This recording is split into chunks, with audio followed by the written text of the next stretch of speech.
Times of Sabarkantha. શિક્ષણ મંત્રી રીવાબા જાડેજાએ ખેડબ્રહ્માની નવી મેત્રાલ ખાતે રાષ્ટ્રીય એવોર્ડ વિજેતા શિક્ષક આર.ડી. પટેલની આર્ડેક્ટા ઇન્સ્ટિટ્યૂટની મુલાકાત લઈ તેમને સન્માનિત કર્યા હતા. સાચા અર્થમાં શિક્ષક વ્યક્તિ તે જ કહેવાય જેમાં સારું નરસું પારખવાની સમજ, સંસ્કાર અને જીવન મૂલ્યોનું ભાન વિકસ્યું હોય. વિકસિત ભારતના નિર્માણ માટે માત્ર જ્ઞાન જ નહીં પરંતુ મૂલ્યનિષ્ઠ અને જવાબદાર નાગરિકોનું ઘડતર પણ એટલું જરૂરી છે તેવું કહેતા શિક્ષણ મંત્રી રીવાબાએ જણાવ્યું હતું કે નવી શિક્ષણ પદ્ધતિમાં ભાર વગરના શિક્ષણ પર વિશેષ ભાર મૂકવામાં આવી રહ્યો છે. દરેક બાળકમાં રહેલી વિશિષ્ટ પ્રતિભા અને અલગ અલગ કૌશલ્યોને ઓળખીને તેને અનુરૂપ શિક્ષણ અને માર્ગદર્શન ઉપલબ્ધ કરાવવાનો અભિગમ અપનાવવામાં આવી રહ્યો છે. વિદ્યાર્થીઓ માત્ર પરીક્ષા કેન્દ્રિત નહીં પરંતુ જીવન મૂલ્યો, સર્જનાત્મકતા અને વ્યવહારુ કૌશલ્યથી સમૃદ્ધ બને તેવા પ્રયાસો હાથ ધરવામાં આવી રહ્યા છે.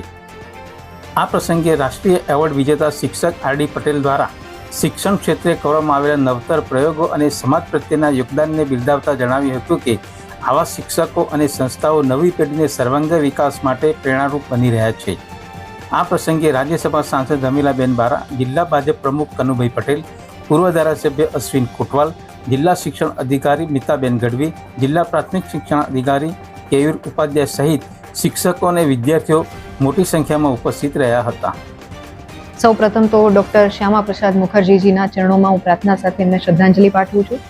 આદરણીય પ્રધાનમંત્રી શ્રી નરેન્દ્રભાઈ મોદી સાહેબે તત્કાલીન મુખ્યમંત્રી તરીકે ગુજરાતની ધુરા સંભાળી ત્યારે 2003થી શાળા પ્રવેશ ઉત્સવની શરૂઆત થઈ, કન્યા કેળવણીની શરૂઆત થઈ અને ડ્રોપ આઉટ રેશિયો માટે ચિંતન મંથન અને પ્રયાસો શરૂ કરવામાં આવ્યા. એ અંતર્ગત આજે જ્યારે શાળા પ્રવેશ ઉત્સવ આપણે ખૂબ સફળતાપૂર્વક આગળ વધારી રહ્યા હોય ત્યારે હું કન્યા કેળવણી અને કન્યા શિક્ષણના માધ્યમથી એક ડેટા શેર કરવા માંગીશ કે જે 2003-04માં 73% વાત હતી કે 73% કન્યાઓ જ્યારે શાળામાં પ્રવેશ લેતી હતી ત્યારે અત્યારે 99% કન્યાઓ શાળા પ્રવેશ લેતી થઈ ચૂકી છે.